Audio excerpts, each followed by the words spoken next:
I think what it means is the human language cannot contain him. So when his name is mentioned, he had to be spoken of in multiplication. But Jesus came as the singular representation of what the Old Testament multiplied. That is why when we see him and you look at the name Jesus, you don't see the name Jesus. You see every name that name represents. You see, I could fill this board up. You see all the you see all the Jehovah names. You see all of the names, all of the El names, all of the names of God are revealed in His one name. That is why when you speak His name, you're just not speaking Jesus. You are speaking the entire Old Testament revelation of who He is. You are speaking the multiplication of God every time you say Jesus.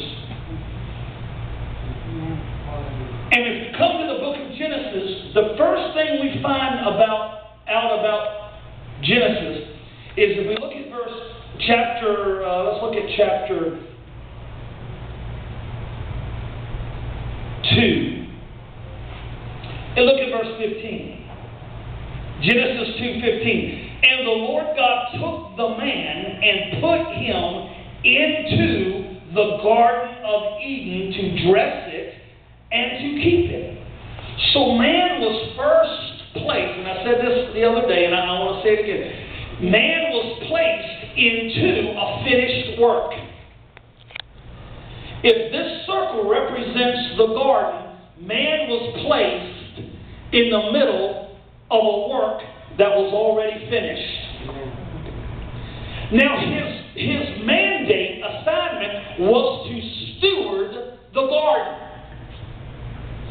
And I want you to see that what this garden contained was mostly for the fellowship of God and man. Right. It's where God came and He met with man. It's called a garden. It's human language. This is extremely poetic if you read this out of the original Hebrew. This is like reading poetry. It says God put man in the middle of a finished work. It's likened unto a garden, but it was a place where God met with man. It was a place of relationship. Now keep in mind that in John 15, He's talking about relationship. I am the vine, you are the branches. And then there's this in me, abiding is used 11 times in our immediate context, in 11 different verses. He's trying to get a point across to us.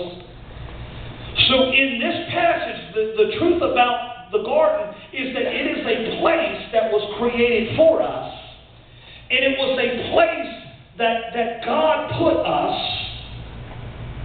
And go back to verse 9, and it says, and out of the ground made the Lord God to grow every tree that is pleased to the sight and good for food, the tree of life.